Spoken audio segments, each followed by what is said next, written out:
광산을의 정재혁 예비후보와 얘기 나누겠습니다. 나오 계시죠? 네네, 안녕하세요. 정재혁입니다. 네. 자, 이번 2인 경선에서 3인 경선으로 진행되는 과정 똑같은 질문 드립니다. 예, 어떻게 보십니까? 먼저 청년 학생 운동을 하던 시절부터 오랜 동지였던 우리 최치원 후보님께 깊은 위로와 감사의 말씀을 전합니다.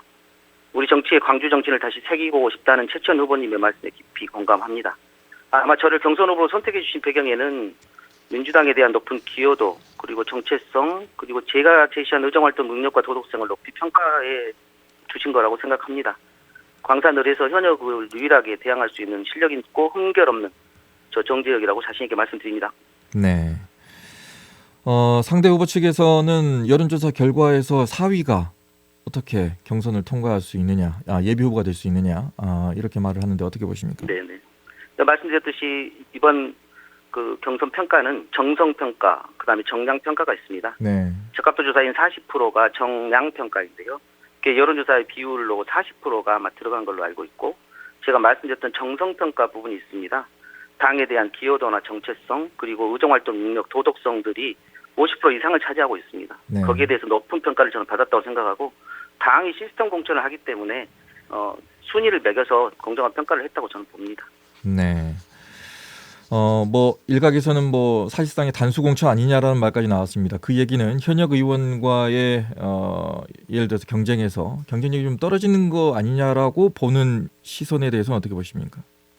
단수 공천을 요구를 한 걸로 알고 있고요. 네. 하지만 여의도나 당에서도 단수 공천이 아니고 경선을 통해서 평가를 받아야 된다라는 것이 반영이 된 걸로 보여집니다. 그리고 지역에서도 많은 언론에서 현역 의원 교체율이 높습니다. 지금 후보들이 갈려져 있어서 그렇지 현역 의원을 바꿔보자라는 의견은 지금 현역 의원 지지율보다 더 높다고 생각하고요. 네. 후보들 단일화 과정을 그래서 거쳤기 때문에 그거와 모아진다라고 하면 충분히 교체될 수 있다고 봅니다.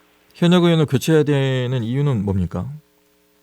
지금 우리 지역에서 가장 많이 들었던 이유가 비판 중에 하나가 국회의원을 지난 총선에서 180석 가지고 도대체 무엇을 했느냐라는 겁니다. 변하지 않는 민주당 새로운 대안이 될 수 없는 정치인에 대한 실망이 그만큼 높아 있으신 거고요. 그래서 지난 지방선거에서 우리 광주 유권자들의 투표율이 37.7%였습니다. 전국에서 꼴찌였고요. 역대 최저를 기록했습니다. 이게 우리 지역 주민들이 현역 의원에 대한 실망감을 표출한 결과라고 봐야 되고, 언론에서도 현역 의원 그래서 교체율이 높게 나타난다고 봅니다. 우리 지역에서는 정치인들이 진정성을 갖고 정치 의정활동을 하는지, 자기 정치가 아닌 지역과 주민들을 위한 의정활동을 하는지 객관적으로 평가하고 냉정한 평가를 하고 계신다고 봅니다. 네. 광산을 현역 의원에 대한 냉정한 평가는 어떻게 보십니까? 우리 지역의 광산을은 상당히 정치의식이 뛰어나고 높은 정치의식을 가지고 계십니다. 좀 더 품격 있고 제대로 된 정치, 자기 정치 말고 꼼수나 옹말 정치 말고 미래를 위한 정치를 원하고 계십니다. 그래서 깨어있는 지역 유권자들이 아마 반드시 이번 총선을 제대로 판단해 주실 거라고 보고요. 광산의 정치교체, 세대교체, 선수교체를 반드시 이뤄낼 수 있다고 저는 보고 있습니다. 네. 일단 김성진 후보도 본인의 이제 처음으로 출마하기 때문에 본인의 공약 같은 거라든가 정책 같은 걸 좀 말씀하셨고, 현역 의원은 또 본인이 해온 것에 대해서 얘기를 했습니다. 정재혁 후보도 얘기를 좀 해주실까요? 어떤 목표를 가지고 계시는지. 다양한 공약들이 있는데요. 저는 가장 중요한 문제로 우리 광주가 지난 2012년부터 외부로 유출되는 인구가 유입되는 인구를 넘어서고 있는 걸 들고 싶습니다. 네. 특히 20, 30대 청년들이 인구 유출의 한 60%를 차지하고 있는데요. 이런 위기의 원인이 뭘까? 저는 아마 취약한 산업경제 구조 때문이라고 봅니다. 특히 이제 저희 광산구에 보면 하남산단이나 제조, 대기업 하청 구조의 중심이 되는 공단입니다. 이런 산업 구조를 극복하지 않으면 계속 인구 유출은 나올 수밖에 없고 청년들이 광주를 떠나고 수도권으로 집중할 수밖에 없는 상황이라고 저는 판단했습니다.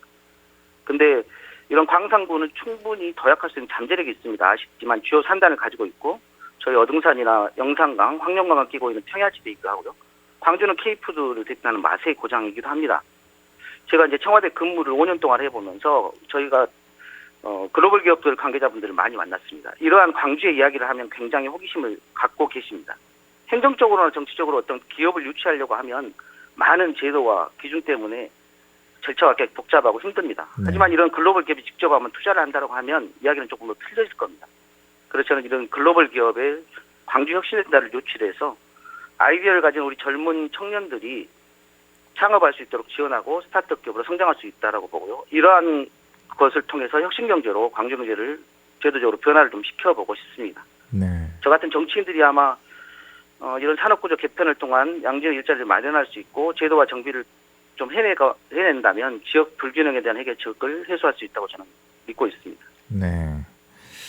그동안에 해오신 것 중에 지금 1분 정도 남았습니다. 청와대 행정관 얘기하셨는데 그 외에는 어떤 다른 활동이 있으실까요? 행정관 이외에는 뭐 말씀이 없으신 것 같아서. 아니 국회에서 보좌관으로부터 시작을 했고요. 네.